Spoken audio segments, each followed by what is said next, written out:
Good afternoon, everybody. Want to thank you guys for coming today to our Protecting the Ever-Changing Endpoint webinar that we're putting on. I want to introduce some people that are on the panel with us today. We have Jason Kent. He is the CTO of Aztec Consulting.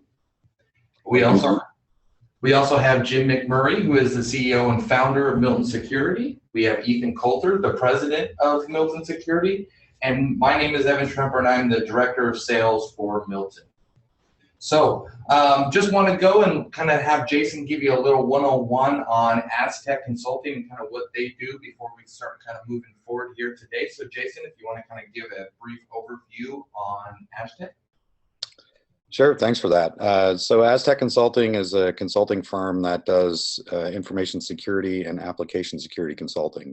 We're end-to-end, full-stack consulting, including remediation. And all of our work comes with $1 million guarantee that it's going to be done right.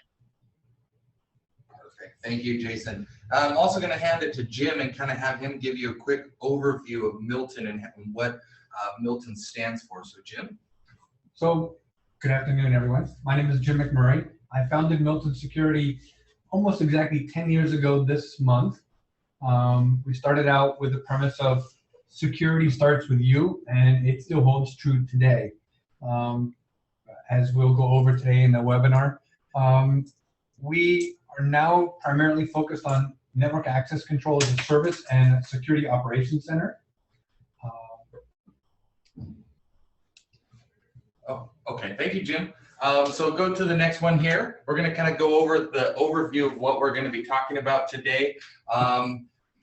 Basically, in a real rudimentary manner, every organization has an endpoint. And so it's very important to know how security works and what the ever-changing platform for security on endpoints would be.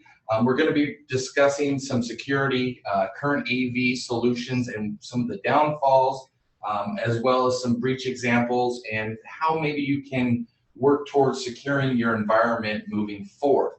So the quick agenda is we're going to go over the endpoint, the current endpoint security options. We're going to talk a little bit about AV. We're going to look at some breaches and some data and how to be prepared for an incident, and as well as how you can prevent that. So I'm going to hand it to Jim at this point. He's going to kind of give you a walkthrough on the endpoint. So the endpoint in today's world is more than just a computer. It's your cell phone device, it's your laptop, it's your handheld, it's your tablet, it's your point of sale system, it's your barcode scanner, it's the cash register, it's the credit card scanner. It's anything that is capable of communicating with other devices other than itself, whether it be using TCP/IP, Bluetooth, DNP, as in the case of utilities, etc. And the biggest problem we see right now is that the endpoint is still soft, and attacks on the endpoints continue to work even 10 years later. After NAC was introduced, is because patches, are not kept up to date. The AV solutions are either not working, disabled, or the end user is frustrated with it. Configuration problems, exploits not known to security firms, and a lot of other issues with endpoint point solutions. So GameStop, Chipotle, the WannaCry ransomware, to 500,000 pediatric records just released this past weekend. All of those were from an endpoint perspective, whether it's a database that is on some server somewhere, it's also an endpoint. It is a device that's capable of communicating with other devices. And the endpoint antivirus, anti-malware, endpoint security solution market is huge. It has hundreds of companies out there. There's just a very small number of them, big names in here. But none of these are able to provide 100% security 100% of the time. And therein lies a problem. they all can offer varying levels of security, but not complete. Without unplugging your computer or unplugging the device and making it useless to you as a part of your network, none of these vendors can provide 100% security 100% of the time. And antivirus, is one of those things that it's a tarnished silver bullet. Am I correct, Jason? Yeah, I'd agree with you there. And Jim, a lot of what you alluded to is why there's so many different kinds of technologies out there now. Communication protocols are different for all these different kinds of technologies, and having antivirus that's going to cover all of that is going to be tough. We were all sold on, well, we want antivirus solution because it stops the viruses, but what we're never really, what's never really forced down our throats after that is, well, we have to have that virus's signature. We have to know that virus already. The magic part of the antivirus solution is always, well, it lives out on the endpoint that it's protecting, and that's right where the protection needs to be applied. But as you alluded to, frustrated users and organizations that are really want their users to have a good experience on their endpoints, they don't want to burn up those CPU cycles. Or even if they do want to deploy an antivirus solution, it could very well be that the engine's just not running. Something happened during load, or we need to reboot from the last time we upgraded the thing. Antivirus does provide us with a really good sense of security. We've got this thing that's always watching, but really it's a false sense of security because it's watching for very specific things, and attackers are always changing. The library attacks is growing and growing, and as we move forward through this webinar today and we start talking about some of the stuff that's recently released, that library of attacks is going to really grow. And antivirus is going to become a less and less efficient solution. So I think on the next slide here, we can talk a little bit about evading antivirus. I recently saw Dave Kennedy speak on this, and in his attack chain that he was going through, the steps for avoiding AV were just minor points in his day. It wasn't something that I really had to dwell upon. But I think, Jim, you wanted to talk a little bit about evasion and understanding this at a little bit deeper level. Right. I mean, as you pointed out, Dave gave a great talk recently about this. AV solves that one big problem: finding software that's already ruined someone else's day 100% of the time. Well, maybe 99% of the time. The other problem that the AV has not solved is, or the biggest problem it's not solved is this piece of code I'm running right now going to ruin my day?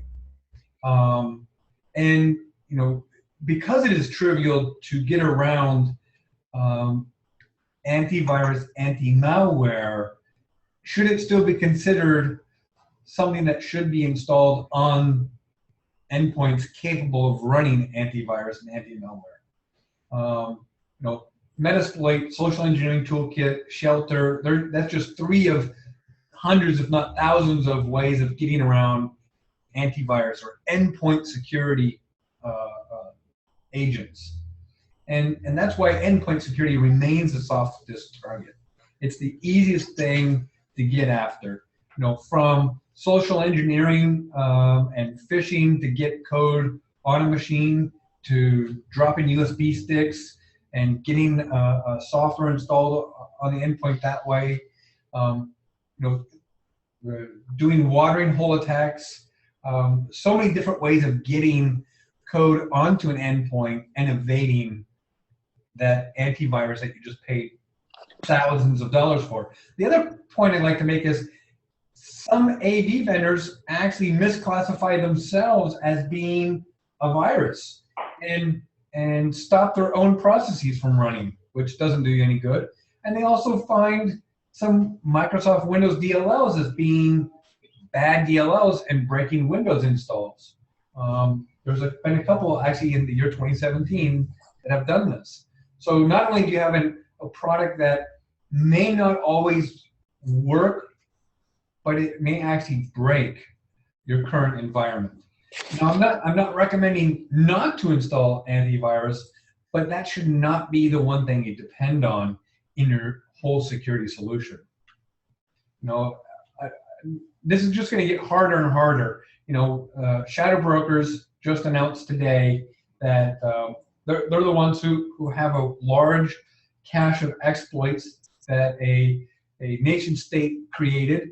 Part of it is the Vault 7. You know, you can see that the recent Eternal Blue SMB version 1 exploit was utilized in the WannaCry ransomware. And these exploits by nation states, in this case CIA, and others that are being hoarded, are going to become a larger issue for all of us as we go forward. And this SMB version 1, you know, most Symantec users who did not have the firewall enabled were compromised. Those with the firewall enabled, if you're running the most recent version, and if you didn't explicitly allow SMB version 1, you were somewhat protected. But that was not a signature or a process that even Symantec was aware of. It just did it by default. And I think, you know, as we go forward, this is going to get worse and worse. Eternal Blue has now been ported over to Windows 10. So previously, Eternal Blue was only capable of exploiting Windows 7 and Windows 8.1, but just this past weekend, Windows 10, someone has come up with an exploit using Eternal Blue. So, kind of in conclusion about antivirus, you know, you have to have something protecting your endpoints, and AD does solve the historical virus problem. And patching is the same kind of thing. You know, we always say that you need to be up to date on your patching, but as we saw with Eternal Blue and SMB version 1, patching didn't cover that. You know, there are some reasons to keep SMB version 1. You know, we've heard that WebSense customers are being told, if you're not on the most current version of WebSense client, you have to leave SMB version 1 open on those endpoints for WebSense to work properly. So if you can't always patch, and you can't always mitigate via other means, and you're always monitoring and updating the signatures, antivirus and anti-malware is a line of defense that may or may not work all of the time. But as Jason said earlier, it does give you some sense of security. It may do some of the requirements that you need to be filled, but you can't depend on it all the time. So that leads us into breaches.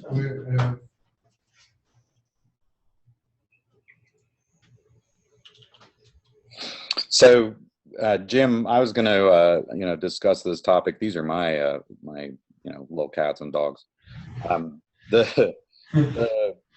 But the point that you're making about antivirus, about being part of a solution, is definitely one that's really well heard by anybody that's missed a step in their security.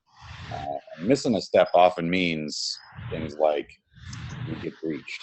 But what does that really mean for the organization? So the statistics around this are kind of interesting. If somebody gets into your organization, you can expect them to be there for 200 days. If you look at the averages amongst all the organizations that have been breached, 200 days seems to be the average. And it has to do with a lot of different things. People aren't monitoring. They're not looking for indicators of compromise. They're not monitoring their traffic coming in and out of their network. And one of the things that I'm always telling people is I can trick your computer, but when I dump the information onto the wire, I can't lie to the network because it's such a low level. And so being there and understanding and monitoring that network piece is something I think that we aren't doing very good at. And we've got all this network traffic running around our network for almost a year. It takes almost 70 days to get somebody out of your environment. That's finding all the places that they went, looking for all of the shell code that they may have dropped, or looking for all the back doors that they may have left open so that they can come back. Most of the time, you're breached by outsiders, somebody outside your organization that really wants to get in. But don't overlook the insiders. The most interesting incident responses I've ever been on are things like, well, we've got a keylogger going around our network and we're not sure where it came from, and it turns out it's, you know, some angry admin that's trying to gather data on people. So insiders are there as well, but the outside attacks are the ones that are really leveraging the weaknesses on your endpoints. So that thing that you forgot to patch is something that they're going to go after. And if they can use standard protocols and stuff, stolen or weak passwords show up in about 81% of the breaches that are out there. And I can speak sort of directly to your data there about the 200 days. You know, I know of a few different organizations firsthand that were attacked over a period of 6 months, and no one was monitoring anything. The attacks continued until one day their system stopped working. And it probably took them a good 2 to 3 months to even quantify what occurred and how it occurred and cleaned it up. And they lost, a few of them lost quite a lot of their customers. Yeah, and that's, you know, part of that, the whole concept of a breach is what are they coming after, right? So if you move into the next slide, you know, we've discussed things like, you know, WannaCry and things like that. That's, you know, a ransomware breach where people are extorting you for money, but they could very well be that they can just find financial gain inside of your data and get the stuff out of there. But once they're in, they're really hard to find, and they stay there for a long time.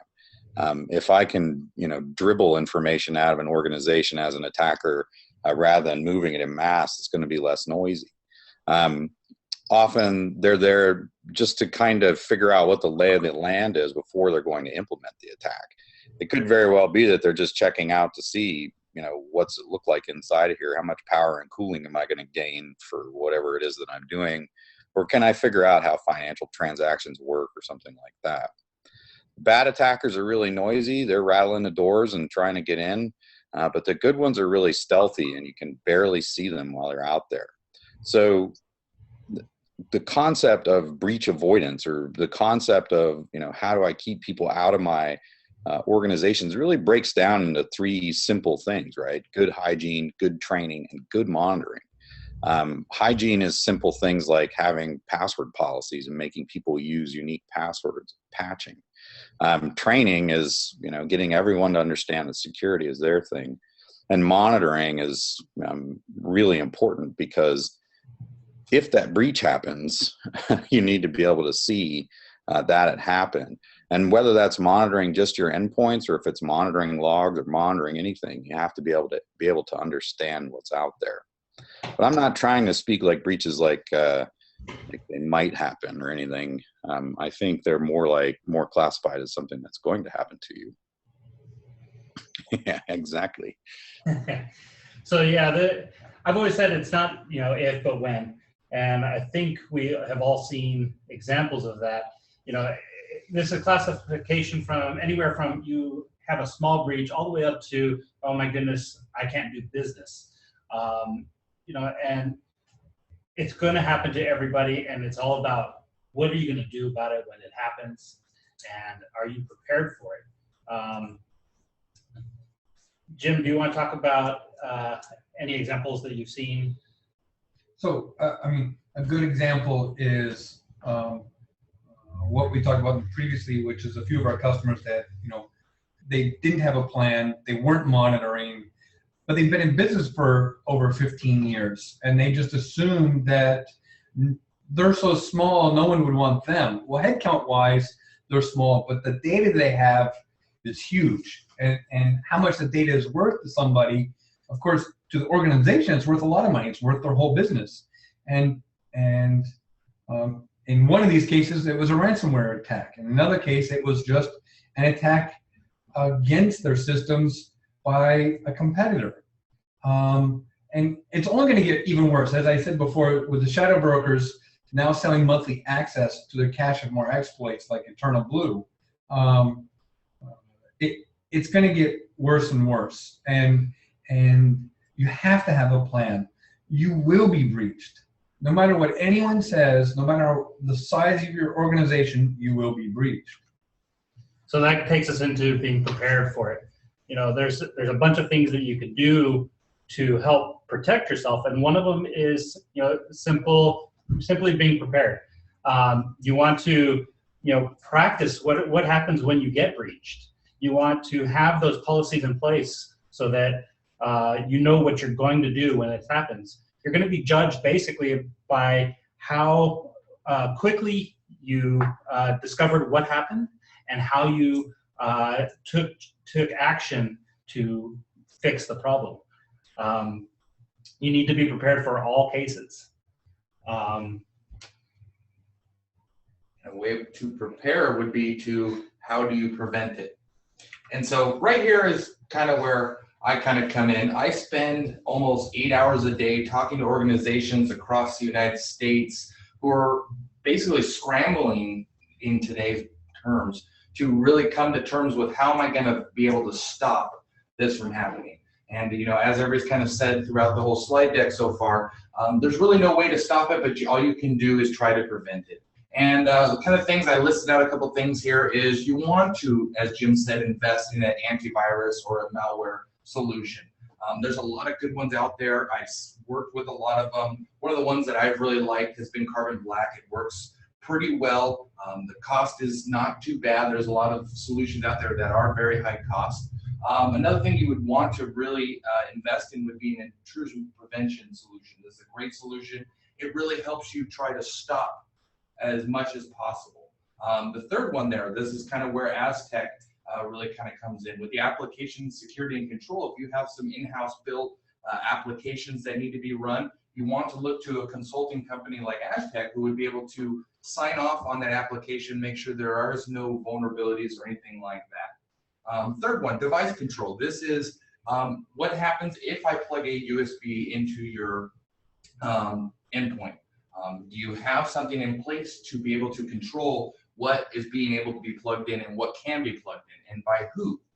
Third one's data control. This is where DLP products or different data control products can come into play here. You want to make sure that none of your admins or employees are able to pull data that could come around to hurt you if it makes it out to the big bad web. The one here, access control, this is the one I deal a lot with.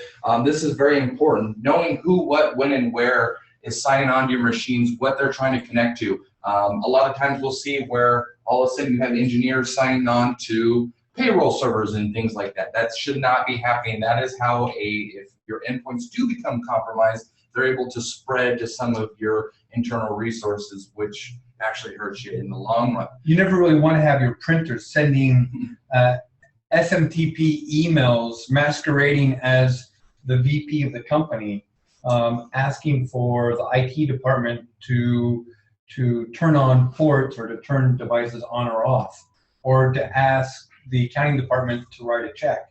And that goes back to the endpoints are more than just your Windows and Mac and Linux machines. It's your printers, your phones, your devices that are sitting on your network that are capable of communicating with other devices on your network.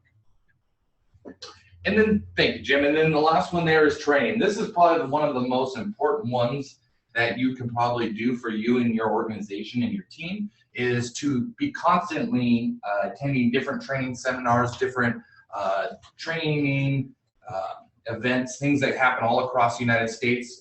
Knowledge is power. Really going forward is, if you are well knowledge and well versed in security and in different products, you'll be able to really try to close that attack vector down as little as possible. So even with all of those controls, if you're not monitoring and responding to those alerts and threats in real time, even that whole list combined together is still going to fail.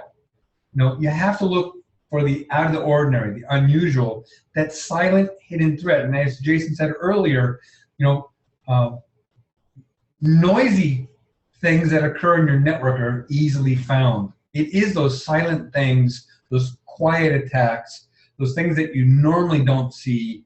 Those are the ones that you have to look out for. It is the SMB version 1 attacks. And monitoring and incident response are crucial in this. If you're not looking at your logs, if you're not looking at your network data, your net flow data, if you don't understand what is on your network and what has access to your data, then you've lost. Even before you've applied any of those other controls, you've already lost. So we want to thank you guys. I don't know, do you have anything to add to that, Jason? Yeah, I just want to echo a couple of sentiments that we see really, really great gains when we have training classes for organizations, especially around application security, which we focus on. But we also do training for various other aspects of security as well. And it is really one of the best ways to elevate your entire program and get you ready for what's out there. Okay. Thank you. I'd like to actually go back to one slide back here. Not only do you have to plan for the inevitable incident that is going to occur, when a threat occurs outside of your own organization, you have to keep up with what's happening in the news, in threat intelligence, in information security, so you can be prepared. So when an attack does occur, you've already gone back and made sure that, hey, you know what, port 445 is locked down tight on my network. And you run those scans to make sure that SMB version 1 is turned off. Right when these kinds of things, Eternal Blue, occur. If you don't stay current as an IT security person with other breaches that occur, you will also be left behind, because you won't be able to find those things, even if you're monitoring. And that's kind of the big key here is all of these controls here on the left-hand side, and you as an IT security person going out and reading and learning about what is occurring in the world today and the current breaches and how they got in. It's a difficult thing to do. Not only do you have to secure your own systems, but you have to read about all the other people who've been attacked and then turn around and apply that to your own systems and monitor your systems and do incident response on your own systems. And that's a really difficult thing to do in a lot of organizations that are constrained by budgets. So I just wanted to bring that up at the end here. Thank you, Jim. That's a good thing. So we want to thank everybody for joining us today. We wanted just to give you a quick blurb on what we know about endpoint security and kind of what we're looking forward to in the horizon in the future, as well as what we've seen in the past. So if anybody has any questions about anything we've talked about today, or anything beyond that they feel that they would ever want to reach out to us, you're more than welcome to email us here. We listed all our emails, as well as Aztec's consulting website and Milton's website. You can always contact us through the websites, or you can email Jason direct, or email Jim, Ethan, or me, and we'd be more than happy to assist you on any questions that you may have. I hope everybody has a wonderful week, and if hopefully we can get to the weekend soon and have another great weekend. Thank you, guys. Thank you, everyone.